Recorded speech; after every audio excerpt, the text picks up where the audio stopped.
Bismillahirrahmanirrahim. Assalamualaikum warahmatullahi wabarakatuh. Innal hamdalillah nahmaduhu wa nasta'inuhu wa nastaghfiruh wa na'udzu billahi min syururi anfusina wa sayyiati a'malina may yahdihillahu fala mudhillalah wa may yudlil fala hadiyalah. Asyhadu an la ilaha illallah wa asyhadu anna Muhammadan abduhu wa rasuluhu la nabiyya wa la rasula ba'dah. Yang kami hormati Mudirul Ma'had Al-Jami'ah Buya Badruddin, jajaran pengasuh Dewan Kiai, murabbi, musyrif dan adik-adik sekalian yang berbahagia. Alhamdulillah pada kesempatan hari ini kita dapat bertemu lagi ya dalam kajian Ta'lim Afkar ya. Kajian Ta'lim Afkar yang mana pada kesempatan ini nanti kita bersama-sama akan melanjutkan ya materi yang telah kita pelajari kemarin. Adapun materi yang akan kita pelajari sekarang yaitu syurutul fatihati, kemudian tasdidatul fatihah, kemudian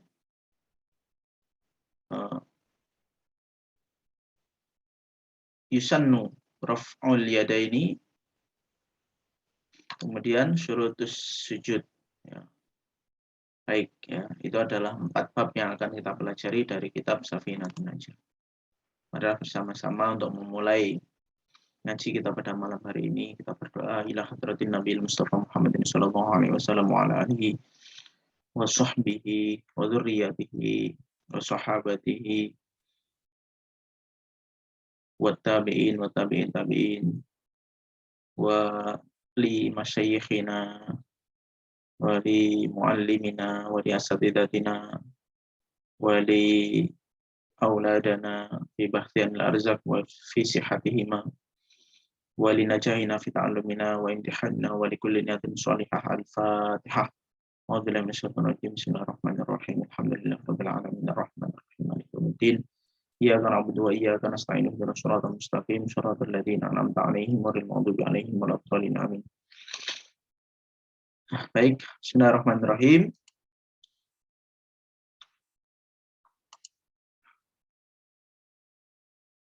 Maudhu yang akan kita pelajari yaitu syarat membaca Al-Fatihah dalam sholat, kemudian tasydid surat Al-Fatihah, kemudian sunnah mengangkat tangan dalam sholat, dan syarat sujud dalam sholat. Bismillahirrahmanirrahim. Alhamdulillahirabbil alamin. Qala al-musannif rahimallahu taala wa nafa'ana fi 'ulumihi fid dharaini. Amin.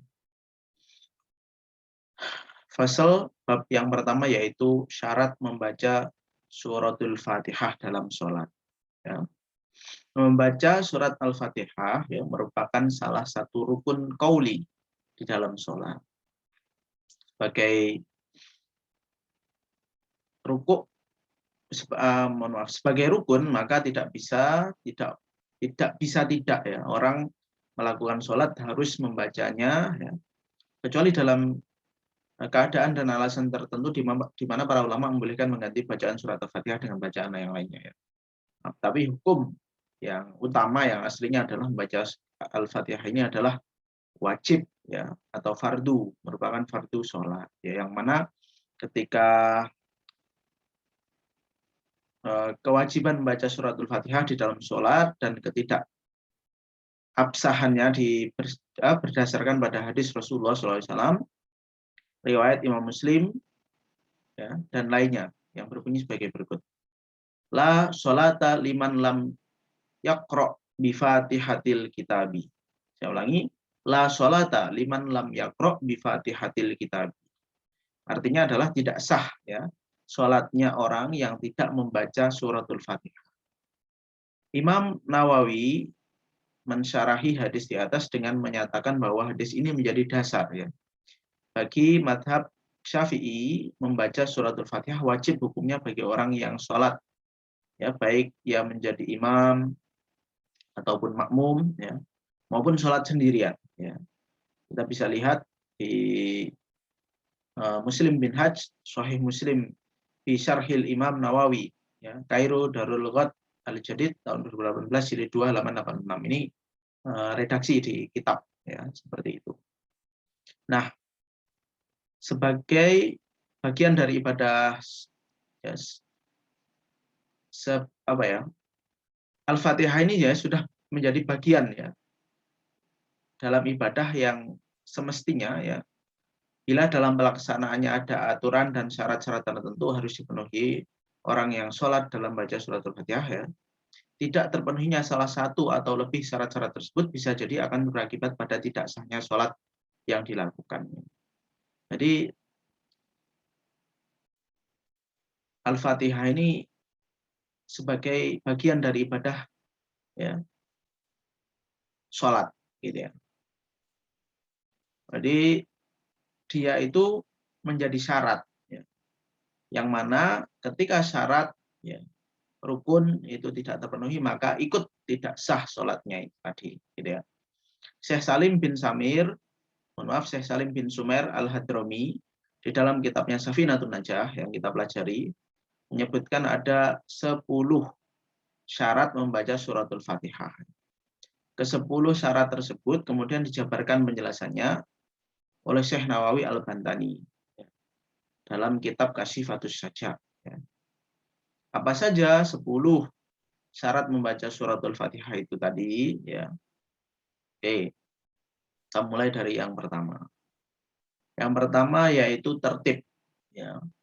Di kitab Kasyifatus Sajak karangan Syekh Nawawi Al-Bantani mensyarahi kitab Safinatun Najah karya Syekh Salim bin Sumer Al-Hadrami menyebutkan bahwa syarat yang pertama dalam membaca suratul Fatihah ini adalah tertib. Apa maksudnya tertib? Ya, maksudnya adalah suratul Fatihah ini ya harus dibaca sesuai urutan ayat-ayatnya ya. Tidak boleh terbalik-balik ya. Harus dibaca sesuai urutan ayatnya.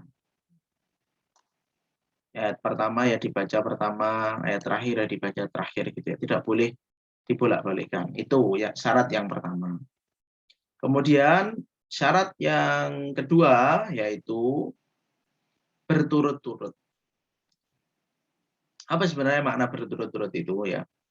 Artinya semua ayat dibaca secara berturut-turut tanpa diselingi dengan kalimat lain yang tidak ada hubungannya dengan sholat. Ya, semuanya di tengah-tengah membaca surat Al-Fatihah ini ya. Kemudian tiba-tiba bersin ya. Biasanya orang bersin itu disunahkan membaca apa? Hamdalah ya. Alhamdulillah itu. Bagaimana disunahkan ya? Itu di luar sholat. Maka bacaan hamdalah tersebut telah memotong ya berturut-turutnya bacaan Fatihah tadi. Nah, bagaimana bila terjadi seperti itu ya? Maka bacaan Fatihahnya harus diulangi lagi ya. Tapi sholatnya tidak batal ya. Misalkan ada kasus lain ya. Di tengah-tengah baca Fatihah sengaja mengucapkan bacaan seperti sholawat, tasbih dan lain-lain, maka harus diulangi bacaan Fatihahnya. Nah, namun bila semuanya itu terucap karena lupa, maka tidak dianggap memotong berturut-turut bacaan suratul Fatihah. Ya, tidak perlu mengulang dari awal. Maksudnya ada kelupaan atau ada lupa, misalkan bacaannya lupa, kemudian maka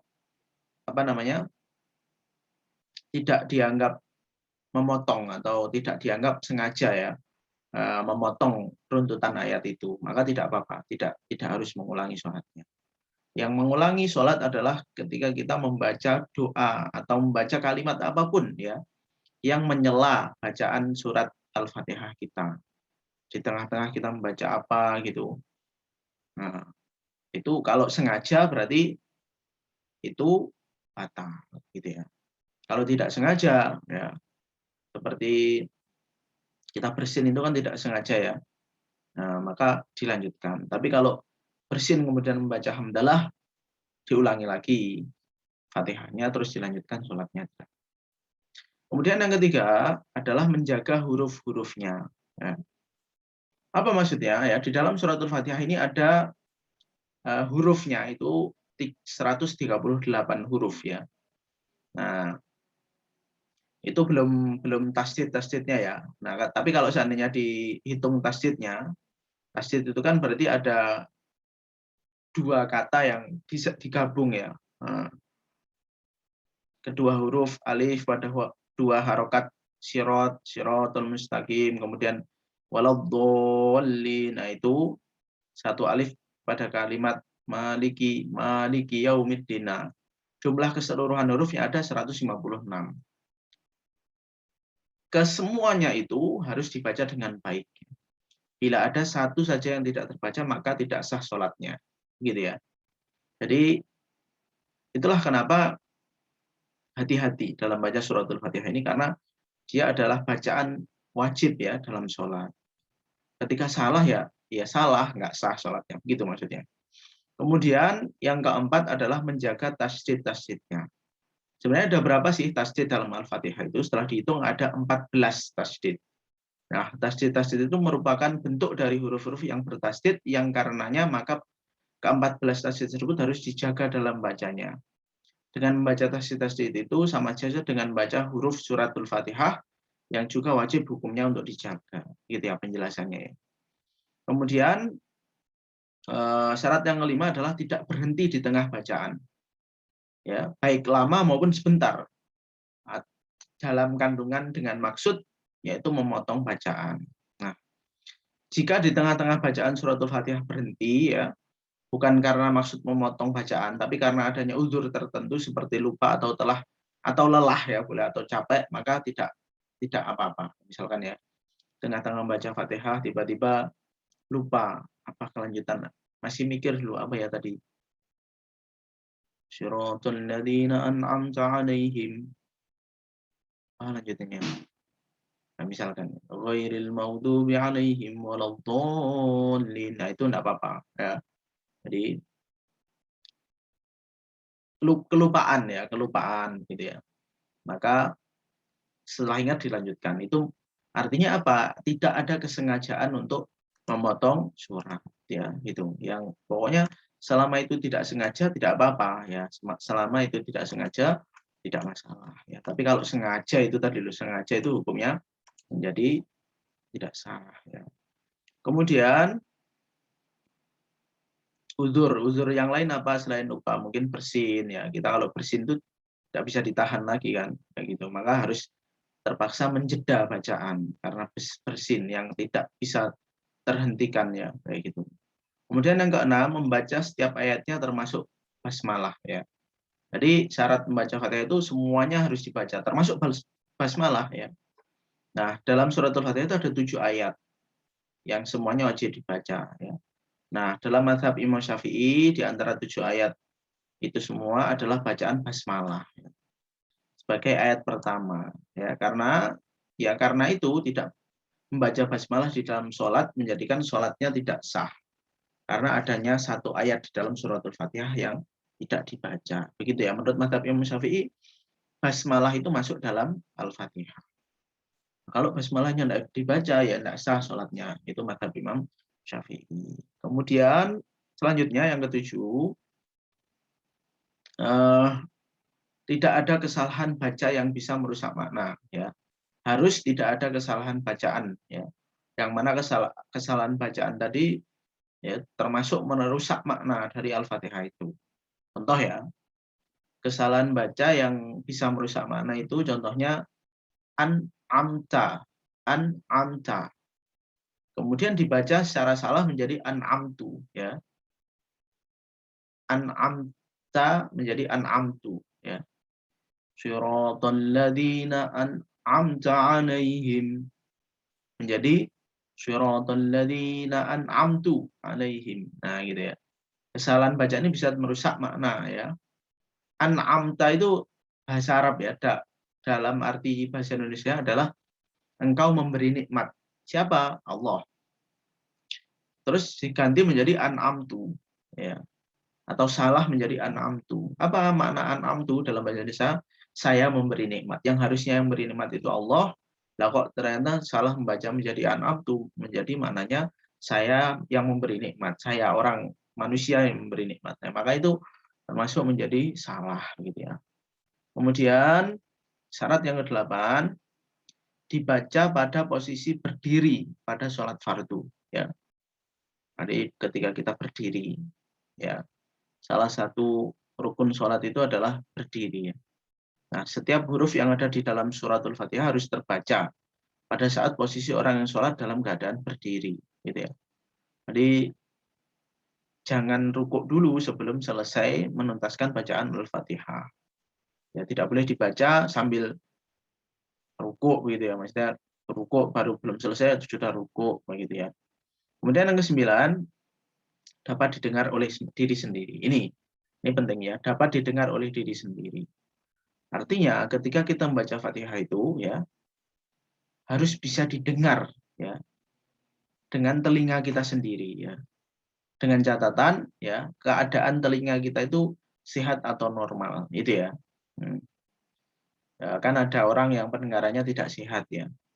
Nah, apa apa maknanya? Berarti kalau dia pendengarannya tidak sehat, maka membaca Fatihah itu harus dikeraskan, ya, harus dikeraskan sampai dia dengar, ya. Tapi tidak seperti itu, ya. Jadi standar standar eh, mendengar Fatihah itu adalah telinga yang normal. Kalau telinganya nggak normal, ya, jadi tidak perlu dikeras-keraskan. Yes, baca seperti ketika sedang kondisi telinganya itu sehat atau normal. Oke ya, seperti itu. Kemudian yang ke-10, tidak diselingi dengan zikir atau bacaan lain. Ya. Tidak boleh diselingi dengan bacaan lain. Nah ini contoh pada syarat nomor 2, bacaan suratul Fatihah di dalam sholat tidak boleh diselingi oleh kalimat zikir lain yang tidak ada hubungannya dengan sholat. Nah, lain halnya bila kalimat yang menyelingi itu adalah ada kaitannya dengan kebaikan sholat, seperti mengingatkan imam bila terjadi kesalahan. Ya, imam kalau salah membaca itu kita ingatkan ya. Membaca surat, misalkan imam membaca ayat atau surat setelah membaca Fatihah lalu terjadi kesalahan ya atau kelupaan bacaan, makmum boleh mengingatkan meskipun ia sendiri sedang membaca suratul Fatihah. Ya, namun ya ini perlu diingat, selagi imam masih mengulang-ulang bacaan ayat yang salah atau lupa tersebut, makmum tidak boleh mengingatkannya. Bila dalam keadaan demikian, makmum mengingatkan imam padahal dia sendiri sedang membaca suratul Fatihah, maka terpotonglah bacaan Fatihahnya. Gitu ya. Jadi tunggu dulu, biar imam itu sampai benar-benar sudah nggak tahu lagi harus melanjutkan apa gitu. Nah, baru diingatkan. Tapi kalau dia masih dalam keadaan mengulang-ulang atau maksudnya benar-benar oh hanya kesalahan sedikit, hanya mengulang itu nggak apa-apa. Kalau udah stuck, udah nggak tahu gitu lah, itu baru boleh diingatkan. Ya. Nah, itulah ya 10 syarat membaca suratul Fatihah ya mesti dipenuhi oleh orang yang melakukan sholat. Ya. Gimana kalau tidak dipenuhi salah satu dari syarat tersebut, maka ya menjadikan bacaannya rusak dan akibatnya adalah tidak sah sholatnya orang tersebut. Ini penting sekali diperhatikan ya. Nah, jadi kalau kita ingat, kita tahu bahwa di pesantren-pesantren itu seringkali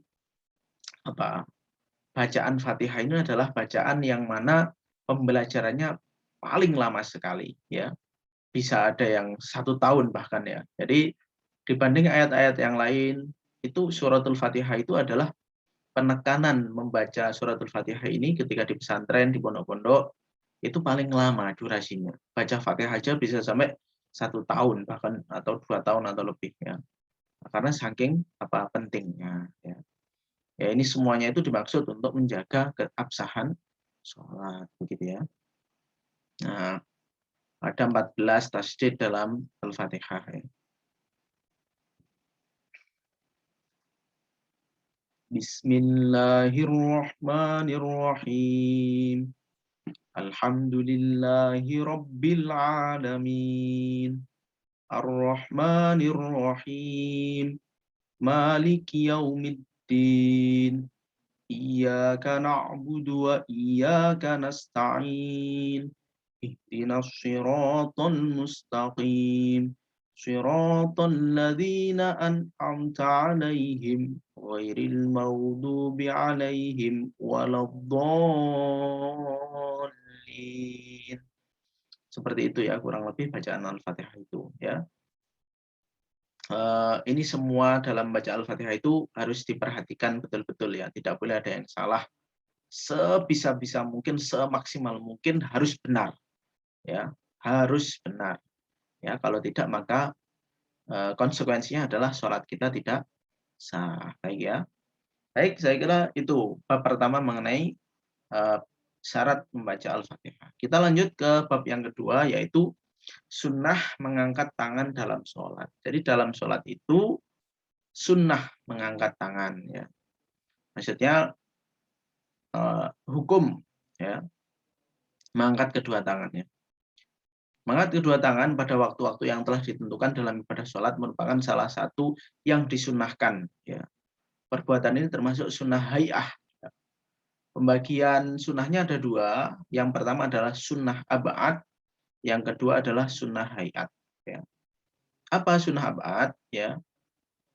Satu gerakan dalam sholat yang apabila kita lupa atau terlewat mengerjakannya, maka kita tidak perlu mengulangi gerakan tersebut.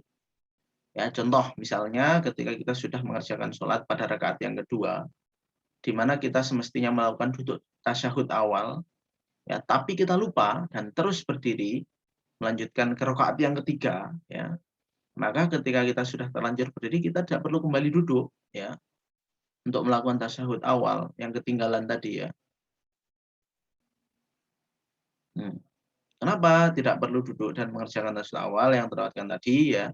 Karena pada dasarnya tasyahud awal adalah perkara sunnah, ya, dalam ibadah sholat.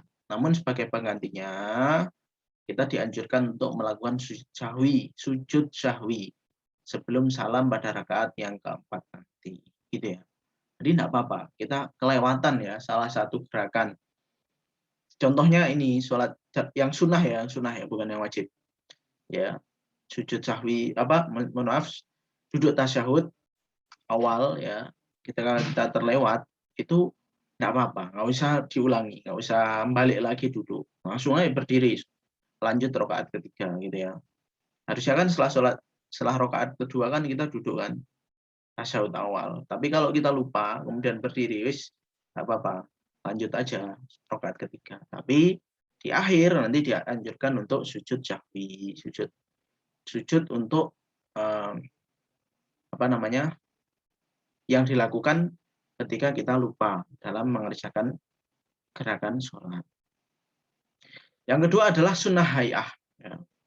Adalah suatu perkara atau gerakan sholat yang apabila kita lupa mengerjakannya, kita tidak perlu mengulanginya dan tidak perlu melakukan sujud sahwi, ya, sebagai penggantinya.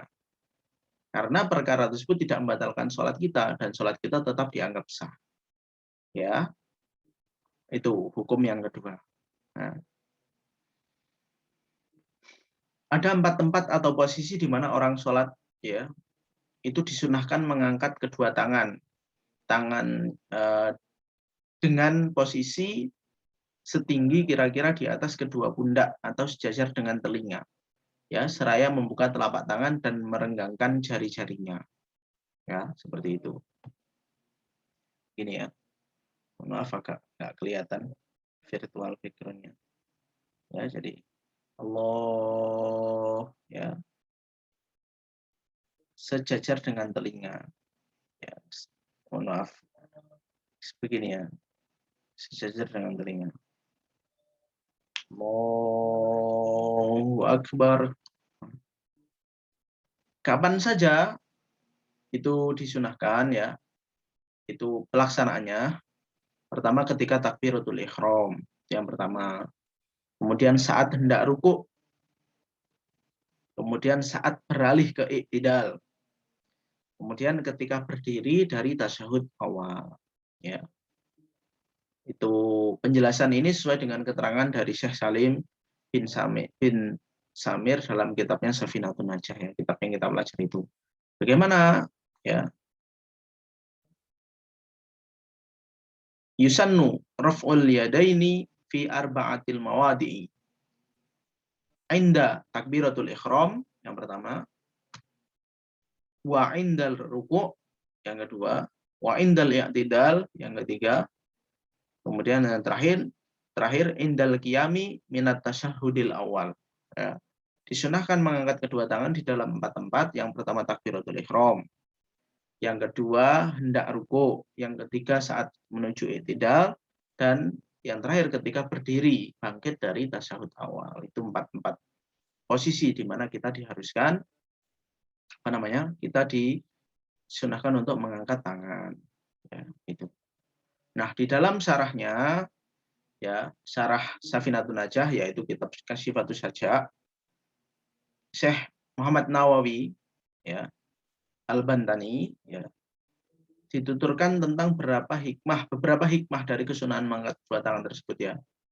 Mengutip pendapatnya Imam Syafi'i, Syekh Nawawi mengungkapkan beberapa hikmah dari sunahnya mengangkat kedua tangan itu, antara lain yang pertama, ya, ta'zimu ta'ala haitsu jam'u bainil i'tiqad al-qalbi wa nutqul lisani al-mutarjami inda amalil indahu wa amalil arkani. Cara mengagungkan Allah, ya, salah satu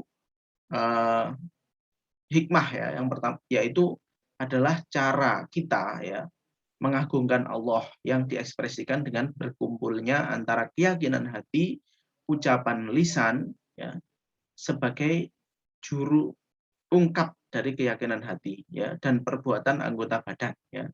Hati, lisan, dan perbuatan anggota badan, 3 hal, ya, itu yang kita kerjakan, ya, dalam takbiratul ihram ini, ya.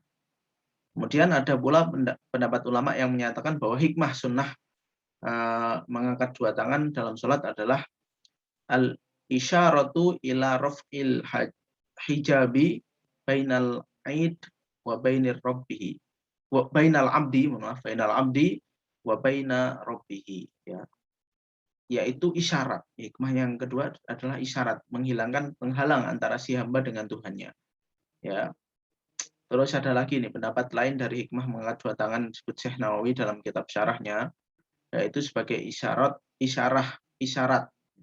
orang yang sholat untuk menyingkirkan sesuatu selain Allah dan menghadap padanya secara total dengan sholatnya. Itu, ya, hikmah-hikmah mengangkat tangan tadi pada 4 tempat tadi. Kemudian lanjut, ya, pada fasal atau bab ketiga,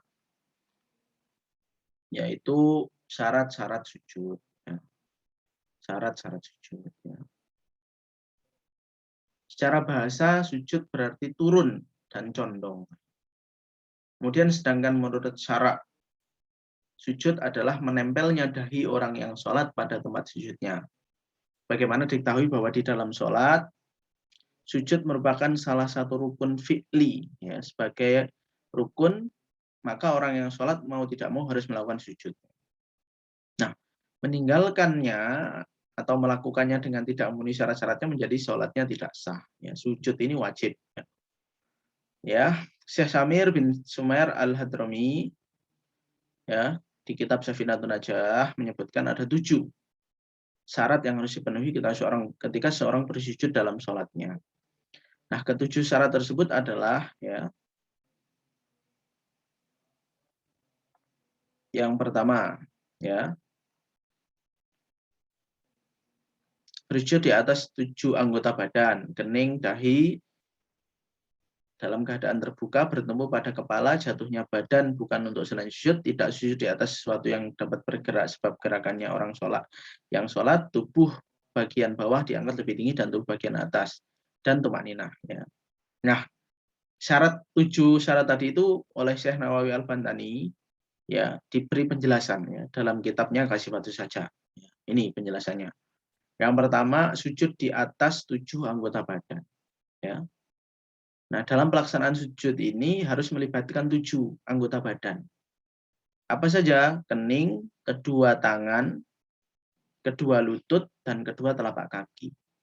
Ya, ini berdasarkan hadis yang diriwayatkan oleh Imam Bukhari dari Rasulullah. Umirtu an asjuda ala sab'ati a'domin alal jabhati wa asyara yadaihi wa asyara biyadihi wa ala angfihi wal yadaini wa rukbataini wa atrafil qadamaini. Ya, saya diperintahkan untuk bersujud di atas 7 anggota badan, yaitu dahi sambil tangan beliau menunjuk pada hidungnya, ya. Kedua tangan, kemudian kedua kaki dan ujung telapak kaki. Hadis riwayat Imam Bukhari. Yang pertama. Kemudian yang kedua, kening dalam keadaan terbuka. Maksudnya bagaimana? Ketika sujud tidak boleh ada suatu apapun yang menutupi kening, ya. Kecuali bila ada uzur, ya. Apa contohnya uzur itu yang boleh? Rambut yang tumbuh di kening. Normalnya orang itu di kening nggak ada rambut yang tumbuh, ya. Tapi kalau secara alami tumbuh gitu, nah itu nggak apa-apa. Nah, itu ya. Atau kalau kadang kita habis jatuh atau kecelakaan atau apa, yang mana kening kita harus dijahit atau diperban. Nah, seandainya perban atau jahitan itu harus dicopot, kemudian itu malah mendatangkan bahaya, tidak apa-apa, nggak usah dihilangkan, ya, demi kesehatan. Kemudian bertumbuh pada kepala, ya. Ketiga adalah bertumbuh kepada kepala. Artinya apa? Ketika sujud menjadi tumpuan adalah kening, ya. Ketika sujud itu yang menjadi tumpuan adalah kening, bukan yang lainnya, ya. Di mana beban kepala menimpa tempat sujud. Nah, Dr. Mustafa Al-Khain dalam kitab Fiqhul Manhaji, ya, memberi satu gambaran, ya. Jika di bawah kening tersebut terdapat kapas, maka ia akan tertekan dan nampak jelas bekas sujudnya di kapas tersebut, ya. Jadi bayangkan ketika di bawah kening ketika sujud itu ada kapas, kemudian kepala kita itu bertumpu kepada kapas itu, maka di kapas itu ada membekas bekas kening kita. Itu maksud daripada tumpuan ada titik tumpu berat ada di kening. Itu ya maksudnya dari Dr. Mustafa Al-Khin, ya, dalam menggambarkan bagaimana orang menumpukan beban pada kening itu tadi. Kemudian yang keempat, jatuhnya badan bukan untuk selain sujud. Nah, maksudnya apa? Turunnya badan ke posisi sujud bukan karena untuk suatu tujuan selain sujud, ya. Contoh, ya, ketika orang sholat, kemudian setelah i'tidal berdiri, kemudian rukuk, nah habis rukuk itu didorong oleh anaknya ke depan pada posisi sujud, kemudian dia tersungkur sampai sujud. Nah, itu turunnya badan pada posisi sujud tersebut bukan karena mau mengerjakan sujud kan hasilnya, tapi karena jatuh itu tadi didorong oleh anak tadi, sebagai ini mungkin orang tua yang punya anak ya kecil, ya. Nah, dalam kasus seperti ini yang meneruskan sujudnya maka tidak sah, ya. Maka mesti berdiri lagi untuk kemudian menurunkan badan untuk bersujud. Jadi tidak boleh sujud dalam keadaan tidak sengaja. Nah, maka setiap gerakan sholat itu harus dilakukan dengan sengaja, gitu ya. Nah, kalau terjatuh atau apa diulangi lagi, berdiri lagi, gitu ya. Baru dilakukan yang benar-benar untuk liajli, untuk kepentingan sujud. Kemudian yang kelima, tidak bersujud di atas sesuatu yang dapat bergerak sebab gerakannya orang yang sholat. Contoh, orang kalau sholat itu kadang ada yang pakai baju koko, ya, yang mana ujung baju ini panjang lebar gitu, ya. Nah, kemudian ketika sholat itu, ketika gerakan-gerakan dia itu kan melambai-lambai begitu kan, ya. Nah, terus ketika, ya, artinya apa? Ini bagian ini nih kan bagian apa bersambung dengan orang yang sholat, ya. Ketika dia gerak, dia ikut gerak itu, ya. Nah, ketika sujud kemudian ujung bajunya ini kena di keningnya, ya, maka sujudnya menjadi tidak sah, ya. Karena apa? Karena bersujud di atas sesuatu yang bersambung dengan dirinya dan dapat bergerak karena gerakannya, ya. Termasuk juga telapak tangannya sendiri, ya, atau punggung tangannya sendiri. Kemudian kita ketika sujud, kemudian sujudnya itu nggak ke lantai, tapi malah ke tangan kita, ke punggung tangan kita, atau ke telapak tangan kita, nah itu tidak sah, ya. Nah, karena tangan kita itu bersambung pada tubuh kita, ya. Kemudian yang keenam, ya, tubuh bagian bawah diangkat lebih tinggi dari tubuh bagian atas. Nah, ini penting, ya. Syarat ini maka orang tersebut bersujud posisi pantatnya, mohon maaf, lebih tinggi dari posisi kepala dan kedua pundaknya. Tidak boleh sejajar, bahkan lebih rendah. Ya. Contoh ini ya, kasus ini dalam orang yang sholat di anak tangga. Ya, pernah lihat orang yang udah nggak sesekan softnya sholat pas waktu sholat Jumat itu kadang dia nggak dapat tempat, nggak ada anak tangga. Kenapa itu dilarang ya? Karena kalau posisi di anak tangga itu kakinya pasti di bawah, kemudian kepalanya di atas ya. Kalau tangga masjid itu ya, karena masjid ini kan menghadapnya pintunya kan ke timur ya, pasti tangganya itu di depannya gitu. Dan kepalanya orang yang sholat di tangga itu kan pasti lebih tinggi. Nah itu tidak boleh ya. Nah itu akan menyebabkan posisi kepala lebih tinggi daripada posisi bawahnya, punggungnya atau mungkin pantatnya, menolak. Nah seperti itu ya. Itu tidak sah ya.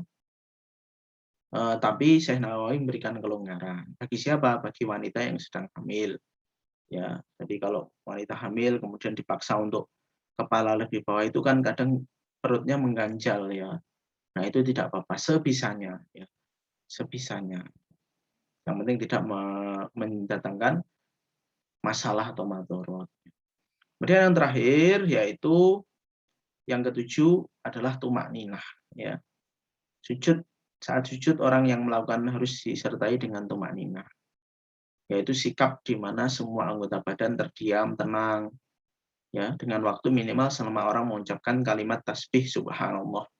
Lama durasi orang tumak ninah itu. Diam, tenang, ya. Ini juga berarti bahwa waktu paling cepat dalam melakukan sujud adalah selama orang mengucapkan kalimat tasbih tersebut. Ya, lamanya ya, bukan kalimat yang dibaca. Sujud kemudian seakan-akan lamanya itu kayak orang mengucap subhanallah gitu ya. Mungkin ada 1 detik atau tidak sampai ya mungkin ya sekitar 1 detik. Subhanallah gitu ya. Seperti itu.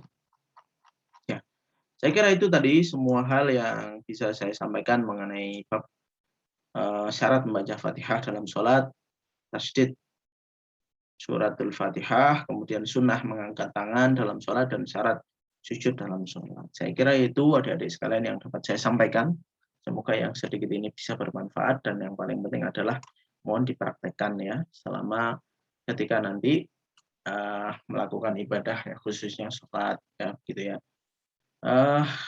Kira-kira itu, nanti ketika ada pertanyaan monggo dipertanyakan di forum diskusi yang menggunakan Google Meet atau Zoom Meeting. Cukup dari kami yang dapat saya sampaikan ya. Mohon maaf apabila ada kesalahan. Ihdinas shiratal mustaqim. Ya, nahtadim bilhamdalillah wa du'a kafaratul majlis. Alhamdulillahirabbil alamin. Subhanakallahumma bihamdika asyhadu an la ilaha illa anta astaghfiruka wa atubu ilaik. Syukran lakum wa husni ihsanikum. Akhiran, Allahul muwaffiq ila aqwamit thoriq. Wassalamualaikum warahmatullahi wabarakatuh.